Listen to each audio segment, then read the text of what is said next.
putting out there and remind you to go to Breslev.com. We did post this week that you can get all 15 Garden of Emuna books, actually 14, correct me please, 14 English Garden of Emuna books, and they are available for a great price. You can buy the full set.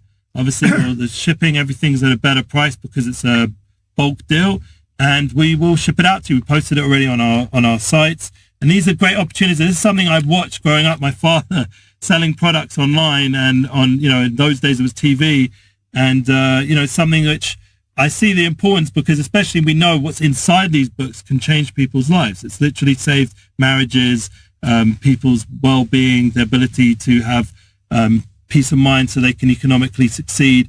One of the things that the Rav has been pushing, as we just mentioned very much, is about the loving the fellow man. So we're going to go now have a little bit of a focus from Rav Dayan Elgrod again on this subject, and I know he's prepared pages. But before that, I would like to ask, could I please ask you a follow-up question? Yes, you do. In my opinion, again, and I'm saying this as someone who is not part of the actual industry, but I think that the most important thing is promoting something that you believe in. Correct. Am I right about that? Correct. In other words, you have to believe in your product. Yeah, that is true. Well, in the rock and roll business, or the music, that doesn't always mean that I believe in what they're playing and what they're saying. But as long as the fans believe in it, that's what the important thing is. So the logo, for instance, on the front cover of this latest book, that's a great logo, which I could, you know. Yeah, I've got a lot of good feedback from that, the heart and everything. Yeah, definitely. In other words, we've got the most important thing that what you're speaking about merchandise is creating belief in the product or connection. Well, you can have a book, you can have this book in your bookshelf, and you might see this section as you walk by. But if you had that, let's say, in glass, or some kind of NFT nowadays, or NFT is another story. Maybe on your wall at home, you'd see it every day as you walk past, and that will mean something to you. And perhaps a lapel badge, obviously, that type of thing, you might have it already. I don't know. Okay, now here to another question. Yeah. How do you create a connection to the merchandise, to the logo? For example, let's take a musician. Yeah. Whatever music. Music is something very personal. Not everyone likes this or that kind of music. How do you make people like the merchandise even if they don't feel connected to the music? Well, in the when I say olden days, I mean going back to the 70s, every single band, their logo was the most important thing. If you can imagine, you know, AC/DC, you know that if I say that to you, you know what that means, don't you? Yeah, I'm the wrong example. Well, my parents that brings us to the story from last week. My parents only allowed me to listen to classical music when I was growing up. Okay. We told the Rav Shalom story where he had no clue. No. Sorry. Oh, that one, yes. Well, I mean, let's say, okay, the branding, like the Rolling Stones, Big know tongue. what the tongue is. Yeah. You do know that, don't you? The what? The tongue. The tongue. Rolling Stones big tongue. So people have it behind them on the walls and the... Sorry, again, I'm the wrong person. Okay. It's not Tchaikovsky's tongue, it's Mick Jagger's tongue. But anyway, let's Tchaikovsky, say... I know. Yeah. I don't think he was merchandised too much, but believe it or not, there is a revised... Actually, Peter and the Wolf of Tchaikovsky, that was merchandised. That was, exactly. Yes. But, I mean, it's a matter of creating a recognisable, iconic image. In other words, that when I see you from afar, when I see the image, I already know what that image means. Correct. I mean, that image, to me, looking at that particular is image... a powerful image. It's a powerful image, and it could be... It's not my world, because I don't sell generally to retailers who sell this, but I could see this as a glass product, you know? And maybe people who have no idea what it really means, what the meaning behind it, could be attracted to it. The heart of Emuna. Yeah. Nice, not bad. Yeah. What is it? It's wonders and gratitude. Yes. So it could mean something. We do have a rabbi sitting here, and I want to just give him a few minutes to really give us just another push towards loving other people. Like I have my father here. I couldn't be happier to be able to honor him in the Holy Land. But thank God it's a struggle generally, the day in, day out grind of connecting with Bedam L'Chaver, with each other, honoring each other, We know that's a big part of this time period. So can you please guide us, Rabbi? There's a beautiful phrase from the Chazon Ish. This is brought in the book Maaseh Ish in part 2 on page 166. Chazon Ish was asked, what should a person's goal be in this world? And he answered something incredible. He said, to be able to go through your 70 years without hurting a single soul. Wow. So that should be your highest aspiration.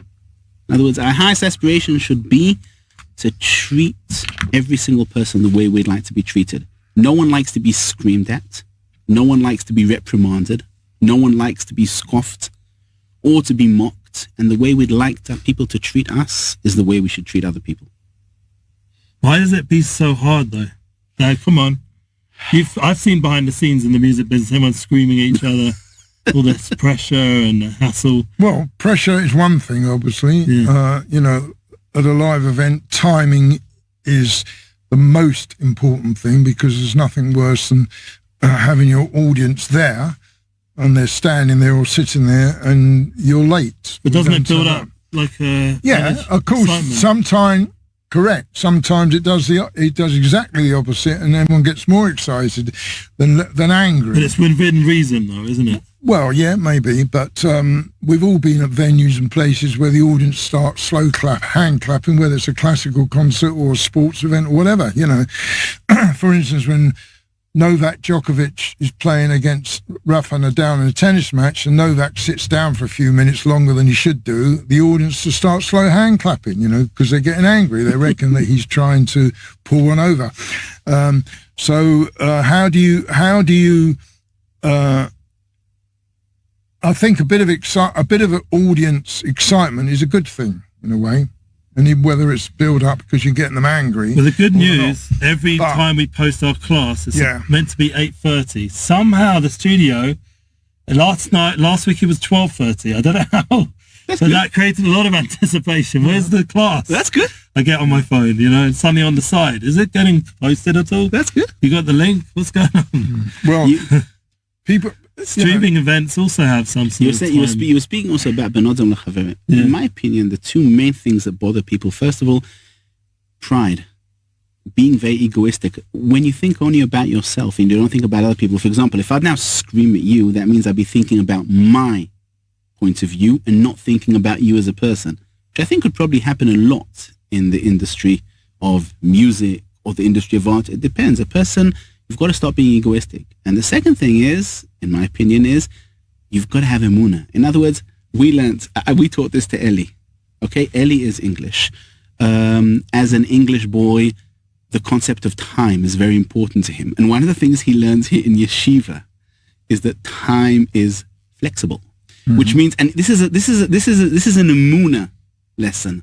Things don't happen the way you always want them to happen, and you've got to accept it. This is the way it's going to be. It's not going to help you getting angry. It's not going to help you screaming. Well, working here and having the last 2 years with Corona and the event world has definitely been a big lesson in that. Yeah, well, everybody. Let's face it, you live in a country where everybody's angry, especially on the road. Oh, no, it's not that they're angry. It's just that the Israeli driver is born with his hand on the horn. He constantly honks. Yeah, it's like. Yeah. But let's ask you, what do you think? Let's say. Well, lack of patience. Lack of patience. Being an observer, someone who grew up in England, and you've seen my journey, and you've met, thank God, now another rabbi, a role model that I look up to and learn from, thank God. What do you think of our journey as like the Jewish people and the lessons of Emuna that we're trying to live, even though it could be struggle sometimes, but overall, you've seen the family and the whole process somewhat. I've only seen from the inner circle of my own grandchildren, and I've noticed the difference between each child. Each child is different, but the one thing they all seem to have, obviously inherited from you, maybe with the exception of one person, is spirituality, and they all appreciate it, they all respect it. I'm sure when I was told by my father, you've got to go to shul, you've got to go to Edgeware Shul to see Rabbi Saul Amius, I probably said, yeah, okay, Dad, I'm going to go to shul, but I'll end up in the local park or something like that, But I don't see that from your children. And going to shul here yesterday in Tolna. the Tolna rabbi, the uh,